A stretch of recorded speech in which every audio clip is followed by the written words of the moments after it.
ধ্রুব চলে যাওয়ার পর শালুক টলমল পায়ে মায়ের সামনে গিয়ে দাঁড়ালো। হাসনা বেগমের শীর্ণকায় দেহের দিকে তাকিয়ে শালুক বুঝতে পারল তার মা ভালো নেই। ঝাঁপিয়ে পড়ল মায়ের বুকে শালুক। তারপর হাউমাউ করে কাঁদতে লাগলো। মা মেয়ের কান্নার শব্দে কেঁপে উঠল পুরো বাড়ি। সবাই কাঁদছে। কতদিন পরে মেয়ে বারবার বাড়ি এসেছে। আনন্দ বেদনায় কাঁদছে প্রতিটি মানুষ। দোতলায় দাঁড়িয়ে আদনানও কাঁদছে আজ। তবে সেই শালুক এতদিন পর বাড়িতে আসার এই কাঁদছে না। সে কাঁদছে শালুকের বিয়ে ধ্রুবর সাথে হয়ে যাওয়ায়, শালুককে নিজের করতে না পারায়। ব্যর্থতা তাকে বারবার স্মরণ করিয়ে দিচ্ছে, দেখ তুই পারিসনি শালুককে জয় করতে।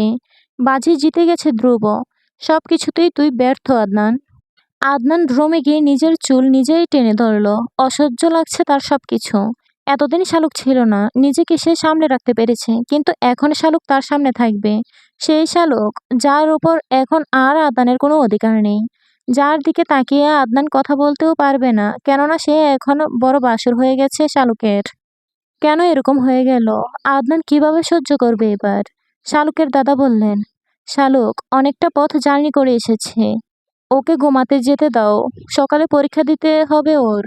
পরীক্ষা দিয়ে আসলে তারপর সবাই মন ভরে কথা বলিও। আদিবা বেগম বললেন, খেয়ে নে শালুক, আয়। শালুক আস্তে করে বলল, ট্রেনে খেয়েছি চাচি, এখন আর খাবো না। বিছানায় পিঠ লাগাতে লাগাতে 1টা বেজে গেছে। শালুক আজ শাপলার সাথে শুয়েছে। বিছানায় শুয়ে এক বোন অন্য বোনের গলা জড়িয়ে ধরে কম্বল মুড়ি দিয়ে আছে। দুজনে নিঃশব্দে কাঁদছে শুয়ে শুয়ে। শালুকের ফোন বেজে উঠল সেই সময়। শালুক ফোন হাতে নিয়ে দেখল ধ্রুবর কল এসেছে। শোয়া থেকে উঠে বসে গলা খাকারি দিয়ে গলা পরিষ্কার করে নিল শালুক। তারপর কল রিসিভ করে হ্যালো বলল। ওপাশ থেকে ধ্রুব বলল, কান্নাকাটির দরকার নেই শালুক, সবাইকে তো পাচ্ছ দেখতে। এত কাঁদতে হবে না এবার, তাড়াতাড়ি শুয়ে পড়ো। সবার সাথেও দিন ভরে কথা বলিও। এখন ঘুমাও যাও। সকালে পরীক্ষা দিতে যাবার আগে একবার বইয়েতে চোখ বুলিয়ে নিবে। সকালে আর নতুন করে কিছু পড়তে হবে না, জাস্ট চোখ বুলিয়ে যাবে একবার, অতিরিক্ত চাপ নিতে হবে না। পরীক্ষা মানে নিজেকে যাচাই করা। অন্যের থেকে দেখে লিখলে সেখানে নিজেকে তুমি যাচাই করবে কিভাবে? কারোর থেকে দেখার দরকার নেই শালুক, নিজে যা পারবে তাই দিবে। তাতে করে তোমার কোন কোন টপিকের সমস্যা আছে আমার তা খুঁজে পেতে সুবিধা হবে। ফাইনালের জন্য আমরা সেই দুর্বল টপিককে আরো ভালো করে প্রস্তুতি নিতে পারবো। শালুক জিজ্ঞেস করলো, আপনি এখন কোথায় চলে যাচ্ছেন সত্যি? ধ্রুব হেসে বলল, আমার তো বাবার বাড়ি নেই শালুক। আমার এই পৃথিবীতে শালুক ছাড়া দ্বিতীয় কোনো ঠিকানা নেই। শালুকের সংসার পাহারা দিতে যাচ্ছি আমি। আমার জন্য চিন্তা করো না। বাড়িতে গেছো, সবার সাথে হাসি খুশি থাকো, এনজয় করো। তোমার যে ভীষণ মন খারাপ হয়ে থাকে বাড়িতে যাবার জন্য, তা তুমি না বললেও আমি বুঝি শালুক। এখন খুশি তো? শালুক আস্তে করে বলল, আপনি থাকলে আমার খুশির ষোলকলা পূর্ণ হতো।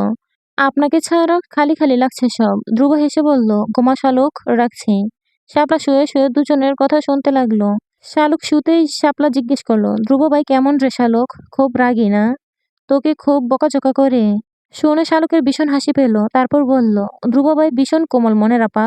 কিভাবে করলে আমি ভালো থাকবো, খুশি থাকবো, এই চিন্তা ছাড়া তার মাথায় দ্বিতীয় কোনো চিন্তা নেই। আমাকে ভীষণ ভালোবাসেন উনি। শাপলা জিজ্ঞেস করলো, তুই বাসিস না?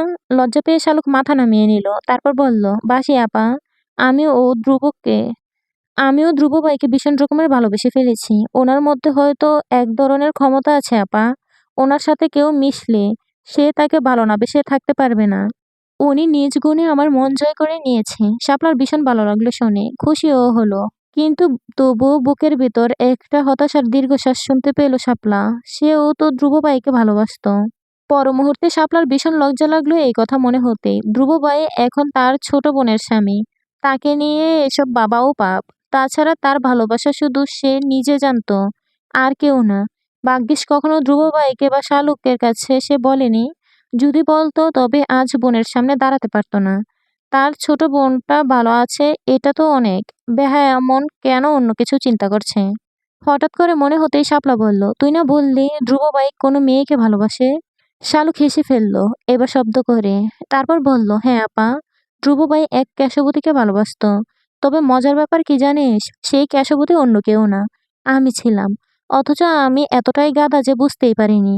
শালুক খিলখিল করে হাসতে লাগলো। শাপলা মুগ্ধ হয়ে শালুকের হাসি দেখতে লাগলো। কতদিন পর বোনকে এভাবে হাসতে দেখছে শাপলা। বোনের মুখের এই হাসির জন্য এরকম হাজারো এক তরফা ভালোবাসা শাপলা ভুলে যেতে পারে। ভীষণ ভালো লাগলো শাপলার। দরজার বাহিরে দাঁড়িয়ে আদনানও শুনতে পেল শালুকের সেই প্রাণচঞ্চল হাসি, যেই হাসিতে আফিম মেশানো থাকে, যেই হাসি আদনানকে মাতাল করে তোলে। এভাবেই তো হাসতো শালুক আগে, যখন আদনান আমেরিকায় ছিল। এই হাসি শুনেই তো আদনান কুপোকাত হয়ে যেত। আজ কতদিন পর আবারও শালুকের সেই হাসি শুনেছে। অথচ আজ শালুক অন্য কারোর জন্য হাসছে। পারছে না আদনান সহ্য করতে। দ্রুত পায়ে নিচের রুমে চলে গেল আদনান। এখানে দাঁড়িয়ে শালুকের হাসি শুনলে তার পুরোপুরি নেশা লেগে যাবে, পাগল হয়ে যাবে সে। শাপলা বলল, মজার কথা তো তোকে বলা হয় না শালুক। আশা তো চলে গেছে আদনান ভাইকে ছেড়ে, বলে দিয়েছে বিয়ে করবে না আদনান ভাইকে। আদনানের নাম শুনতেই শালুকের হাসি থেমে গেল, ঝুম মেরে। মুখ থমথমে হয়ে গেল। কঠোর স্বরে বলল, বেশ করেছে আশা। 2 থাপ্পড় দিয়ে যায়নি যে, এটাই তো বেশি। শাপলা হেসে বলল, তুই তো ছিলি না। কি একটা অবস্থা, সবাই মিলে ওদের বিয়ের তারিখ ফাইনাল করছে। সেই মুহূর্তে আশা এসে বলল, সে কিছুতেই আদনান ভাইকে বিয়ে করবে না। আদনান ভাই একটা স্বার্থপর মানুষ। নিজের কাজিনদের সাথে সে এরকম ব্যবহার করেছে। সব মিলিয়ে আদনান ভাইয়েরও মুখে চুনকালি মেখে আশা চলে গেছে। শালুকের ভীষণ আনন্দ হলো এসব শুনে। বলল, উচিত শিক্ষা দিয়েছে আপা। আমি খুব খুশি হয়েছি। শাপলা বলল, এবার ঘুমাতে হবে শালুক, সকালে উঠতে হবে কিন্তু। দুজনে একে অন্যকে জড়িয়ে ধরে ঘুমিয়ে গেল। সকালের অভ্যাস মতো শালুক ফজরের সময় ঘুম ভেঙে গেল। শাপলাকে ডেকে তুলে দিয়ে শালুক নামাজ পড়ে নিল। শাপলা অবাক হলো ভীষণ। শালুক নামাজ শেষ করে আসতেই শাপলা হাসতে হাসতে বলল, কুম্ভকর্ণের ঘুম এত পাতলা হলো কিভাবে রে শালুক? হাতে দিয়ে টেনেও তো তোকে ঘুম থেকে তোলা যেত না, আর সেই তুই কিনা সাত সকালে উঠে আমাকে তুলছিস। শালুক হেসে বলল, অভ্যাস আপা। ধ্রুব ভাই আমার এই অভ্যাস করে দিয়েছে। ধ্রুব ভাই তো উঠে ভোর রাতে নিজের পড়া শেষ করে টুকটাক রান্নার কাজ এগিয়ে রাখে। আজান হলে আমাকে ডেকে তোলে, তারপর নাস্তা বানায়। খুব সকালে বের হয়ে যেতে হয় তার। আবার বাসায় ফেরে অনেক রাত করে। এরপর আবার রান্না করে। শাপলা হেসে বলল, ইস কি শান্তি রে, বরের হাতের রান্না খাচ্ছিস প্রতিদিন, যেখানে সব মেয়েরা নাকের জল চোখের জল এক করে রান্না করে। শালুক হেসে বলল, কি জানি আপা, তবে আমার মনে হয় কোনো কাজই কঠিন নয় মানুষের চেষ্টার কাছে। আমার তো ভীষণ খারাপ লাগে ধ্রুব ভাই একা কাজ করে বলে। আমার ইচ্ছে করে তার সব কাজ আমি করে দেই, সে একটু বিশ্রাম নিক। শাপলা মুগ্ধ হয়ে শোনে। একে অন্যকে ভীষণ ভালোবেসে বলেই তাদের এরকম অনুভূতি একের অন্যের প্রতি। 2 বোন নিচে নেমে গেল। রান্নাঘরে নাস্তার তোড়জোড় শুরু হয়ে গেছে। শালুক সেদিকে যেতে নিতেই ফরিদা বেগম তাকে বুকে টেনে নিলেন। তারপর বললেন, ধ্রুব তো আমাকে মা বলে ডাকে না শালুক। আমি ওর সাথে এক সময় অন্যায় ব্যবহার করেছি, তার শাস্তি আজও পাচ্ছি। তুই একটু আমাকে মা বলিস। শালুকের ভীষণ লজ্জা লাগলো শুনে।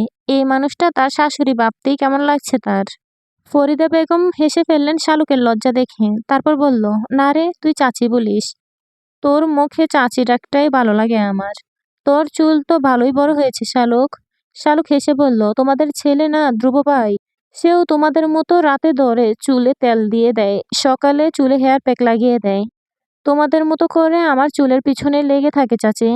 আদিবা বেগম হেসে বললেন, স্বামীকে বাই ডাকতে নেই শালুক। শালুক বলল, তবে কি বলবো? আমার লজ্জা লাগে যে। হাসনা বেগম মেয়ের জন্য দুধ চা এনে মেয়েকে চেয়ারে বসিয়ে দিয়ে বললেন, তুই সত্যি ভালো আছিস তো মা? ধ্রুব যেমন ছেলে আমার বিশ্বাস সে তোর গায়ে আঁচড় লাগতে দিবে না। তবু তুই কি ওকে মেনে নিতে পেরেছিস? সুখে আছিস তো দুজনে? শালুকের চোখ ছলছল হয়ে গেল। মায়ের বুকে মাথা রেখে বলল, ধ্রুব ভাই আমাকে ভীষণ যত্নে রাখে মা। আমি নিজেও নিজের এত খেয়াল রাখতে পারি না, ধ্রুব ভাই যেভাবে আমার খেয়াল রাখে। আমি খুব ভালো আছি মা। শুধু তোমাদের সবাইকে ভীষণ মনে পড়ে। হাসনা বেগম হেসে বললেন, পাগল, তোর যদি অন্য কোথাও বিয়ে হতো, তখন তো তোকে আমাদের ছেড়ে থাকতে হতো। মেয়েদের জীবন এরকমই মা, আজীবন বাবা মায়ের কাছে তারা থাকতে পারে না। যখনই বিয়ে দিতাম তোকে, আমাদের ছাড়াই তো থাকতে হতো। শালুক মাকে শক্ত করে জড়িয়ে ধরল। তারপর বলল, মা, যে কয়দিন বাড়িতে আছি তুমি আমাকে কিছু রান্না শিখিয়ে দিবা, যেসব ধ্রুব ভাইয়ের প্রিয় ভীষণ। আমার খুব লজ্জা লাগে, সব কাজ ধ্রুব ভাই করে বাসায়। আমার কাজ শুধু খাওয়া আর পড়া। আমাকে কোনো কাজ করতে দেয় না উনি। আমার ইচ্ছে করে ওনার জন্য কিছু রান্না করতে। হাসনা বেগমের কেমন যেন আনন্দ লাগলো শুনে। মেয়ে তার স্বামীর জন্য ভাবছে, এটাই তাকে আনন্দ দিচ্ছে। বিয়েটা যেভাবেই হোক, দুজন যে দুজনকে নিয়ে সুখে আছে এর চাইতে আনন্দের আর কি হতে পারে। শালুক একবার সব টপিকে চোখ বুলিয়ে গেল। তারপর আলমারি থেকে তার স্কুল ড্রেস বের করলো। এখনো কি সুন্দর ভাঁজ করে রাখা। শালুক জানে এই কাজ শাপলা করেছে। ধ্রুবকে কল দিয়ে জানালো সে স্কুলে যাচ্ছে। স্কুলে যাবার আগে শালুক একবার শান্তকে দেখতে গেল। শান্ত এখনো ঘুম থেকে ওঠেনি। রাতেও ঘুমেছিল বলে শালুকের সাথে দেখা করতে পারেনি। শান্তর গালে একটা চুমু দিয়ে শালুক চলে গেল পরীক্ষা দিতে। স্কুলে গিয়ে বান্ধবীদের সাথে সে কি গলাগলি শালুকের। সবার সাথে শালুকের ভালো সম্পর্ক ছিল। কতদিন পর সব চেনা মুখকে দেখছে শালুক। আনন্দে কান্না করে দিয়েছে সবাই। যথাসময়ে পরীক্ষা শুরু হলো। প্রশ্ন হাতে পেয়ে শালুক চমকে গেল। সবই তার কমন এসেছে। অনেকদিন পর শালুকের কেমন জানি পরীক্ষা দিতে নির্ভয় লাগছে। মনে মনে ধ্রুবকে অসংখ্য ধন্যবাদ জানালো শালুক। এই প্রথম শালুক ফুল মার্কস আনসার করেছে পরীক্ষায়। পরীক্ষা শেষ করে সবার সাথে কথা বলতে বলতে শালুকের কিছুক্ষণ দেরি হলো। তারপর বাসার জন্য বের হয়ে আসতেই দেখলো পথে আদনান দাঁড়িয়ে আছে। বিরক্তিতে ঘৃণায় শালুক ভ্রু কুঁচকে গেল। আদনান কেন এসেছে এখানে?